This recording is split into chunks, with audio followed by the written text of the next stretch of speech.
Free like a bird in the big blue sky, not a cloud or a care for a million miles. I won't worry about a thing. God loves me and He loved me first. He rescued me when I was in a lurch, and I won't worry about a thing. To the left I'll fly, fly, fly. To the right I'll glide, glide, glide. Oh, and I won't worry about a thing. I'm gonna swoop down low, low, low. Then I'll soar up high, high, high. Oh, and I won't worry about a thing.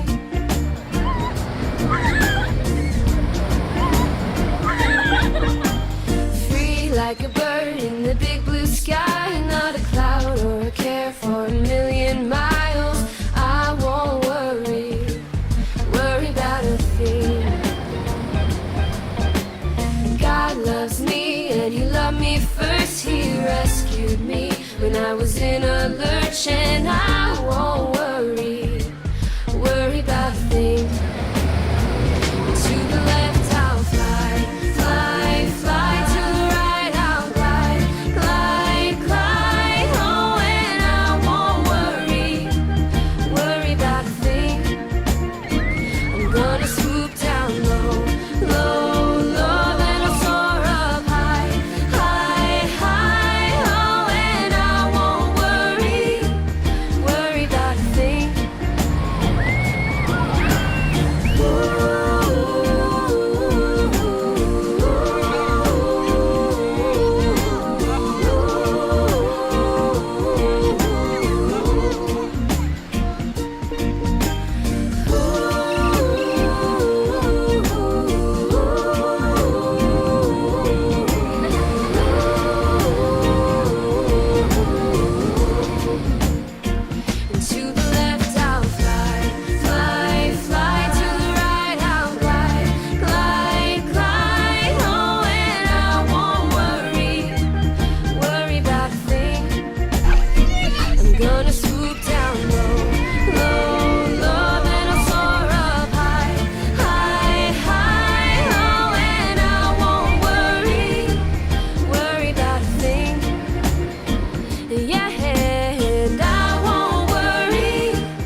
Check. Check. Wait, where's the food coloring? Oh, hey, welcome to Story Lab. This week we're taking a look at the story of someone who wanted to dig a little deeper. Aha!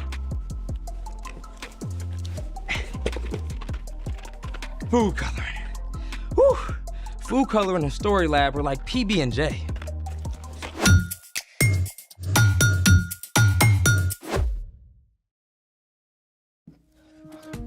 Hey, I'm Carter, and that's it. Okay, then I guess it's my job to let you know that all this month we're talking about ways that we can grow in wisdom, just like Jesus did.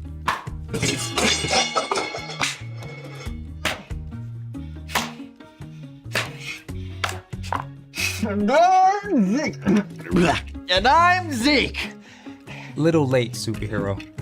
What? You said we're taking a deep dive into the ocean today, so I'm ready. I meant deep dive into knowledge about the ocean, not actual water. Oh, so I don't need a snorkel? We're only using this much water. Well, let's make it. Today, we're exploring the ocean layers on land. We'll use our imagination and some of these supplies. For this activity, we will need 5 jars of water, sea salt, food coloring, scrap construction paper, and a syringe with a tube, or a funnel and a large straw will do. Is this for breathing underwater? First things first. Step 1, add salt. This first jar will get no salt, the next will get 2 spoonfuls, then 4, then 7, then 9.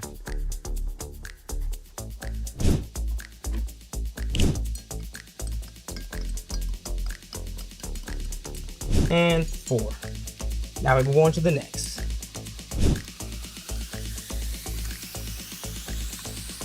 And 7. All right, and the last one.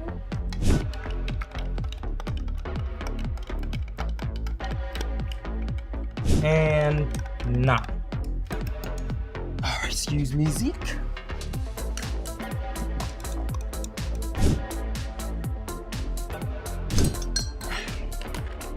Hey, the ocean is saltwater, right? Yep, but we're also adding salt to increase the density of the water. Density just means how tightly the molecules are packed together. Since the different layers have different densities, they'll stay separate. Which brings us to step 2, coloring our layers. We'll put the tiniest bit of sky blue in the first jar, then blue-green 1 drop, then navy blue 1 drop, then purple 2 drops, then black 4 drops.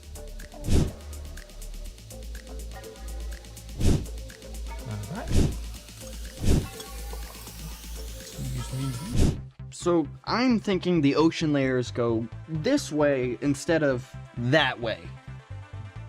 Step 3, the layers all go in here, carefully. Now, each colored salt solution represents 1 layer of the ocean. We'll start at the bottom with the darkest water, the trenches. Carter, I'm always willing to be in the trenches with you. Thanks, Zeke. Whew, it's so dark down in the trenches. Yep. 0 sunlight reaches the trenches. And the deeper that you go in the ocean, the higher the density of the water. There's so much we don't know about the deepest parts of the ocean, but we do know that sea cucumbers and starfish live there. All right. Now, we're going to pour in the rest of the layers. Because each color is a different density, they should layer rather than mixing. But it's a little tricky, so we're using this tube and some paper to help.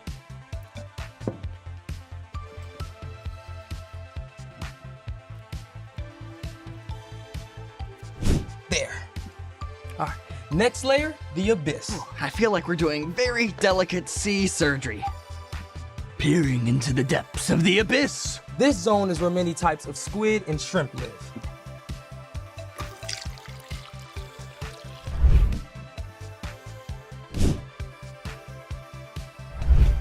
It all kind of looks the same. You know what we're missing? Light. There it is. You see? Yeah. All right, okay. Now for the next layer, the midnight zone. In the midnight zone, we find anglerfish and the ever-popular blobfish. That looks so cool. That's great. Okay, next. The twilight zone. We get a little more light reaching down here. Here you go.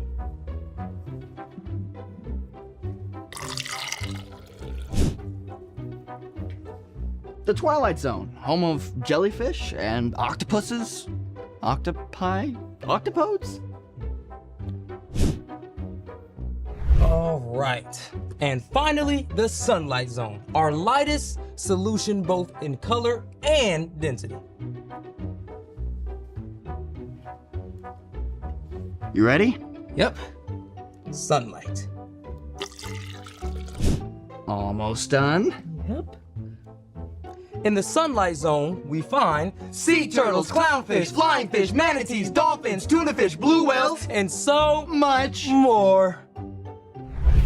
Oh, dude, this is awesome sauce. It's so cool how the layers stay separate. Yeah, the ocean covers almost 3/4 of the Earth's surface, and we only know details of about 1/3 of the ocean's animals. And every year, almost 2,000 ocean animals are discovered. The deeper we go, the more there is to learn. Speaking of, it's time for...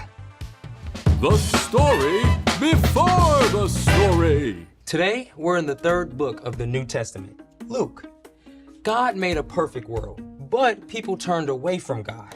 From the very beginning, God had a plan to restore us to relationship.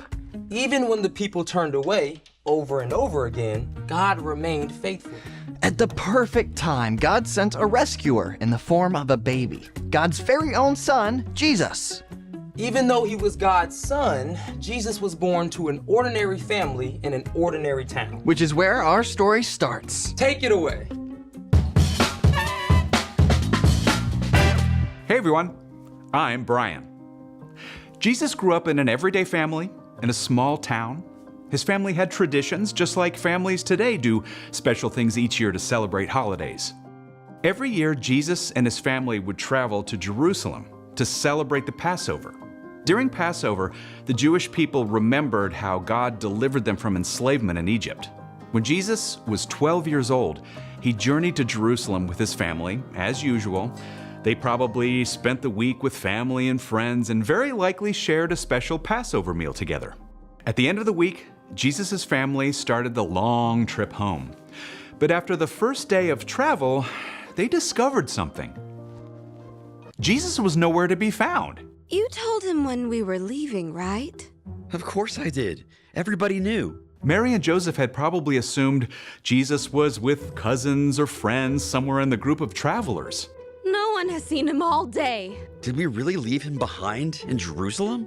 We have to go back, right now. Mary and Joseph raced the whole way back to Jerusalem. By this time, 12-year-old Jesus had been without his parents for several days. Any news? Nothing. None of our family or friends have seen him anywhere. He's got to be somewhere. We haven't looked there. The temple? At last, Mary and Joseph climbed up to the temple, and sure enough, Jesus, my son! Jesus, have you been here all this time?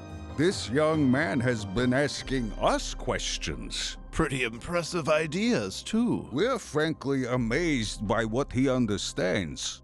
Jesus, we've been looking everywhere. Why didn't you tell us where you were going? Why were you looking for me? Didn't you know I had to be in my father's house? It's time to go home now. Come back anytime. Jesus returned home to Nazareth with his parents and continued to obey them. As he grew up, he became wiser and stronger and more pleasing to God and to people. The end. That's crazy. Jesus was without his parents for days in a big city. What did he eat? Where did he sleep? Well, Luke does not record that part of the story. So What's our part in the story? Jesus is God's own son, and he looked for and grew in wisdom. Now, if Jesus did that, then it's definitely important for us to look for wisdom too. Wisdom is finding out what you should do and doing it. Okay, I know how to look for stuff like my shoes, But how do we look for wisdom? Oh, well, you can think of wisdom like a buried treasure that you really have to dig for. Wisdom isn't just being smart or knowing things. Wisdom is knowing what to do with what you learn. Yeah, like I can know that eating veggies will help me stay healthy, but that doesn't matter if I keep scarfing down junk food. You gotta actually eat those carrots and hummus. Great example. You can also gain wisdom from your mistakes. I put off studying for a test last week. Then I had to stay up super late to study, and I was so tired I didn't do great on the test anyway. So wisdom for you will be starting to study ahead of time for the next test. For reals. You can learn wisdom from other people too, both from wise choices that they've made and also from the times that they've failed. It could be your parents, a favorite aunt or uncle, or a small group leader. I like hanging out with my grandpa. He's also got amazing stuff to say. Back in my day. Well, most importantly, we can ask God for wisdom. In the book of James, we read, "If any of you needs wisdom, you should ask God for it. He will give it to you." So we gain wisdom by asking first, So we can know what to do. and then do it. I think you got it, wise guys. See you next time. So, here's the thing. Wisdom is worth searching for. Speaking of searches, you think there might be any treasure buried at the bottom of this ocean? As a matter of fact, there is. Are you joking? For reals? Yeah, I buried our lunch money in quarters. Oh, we get to dig for buried treasure. Thanks for joining us for the Story Lab. See you next time. Okay, should we use the syringe? Or maybe the tiniest shovel. Why not both? All right, let's do it.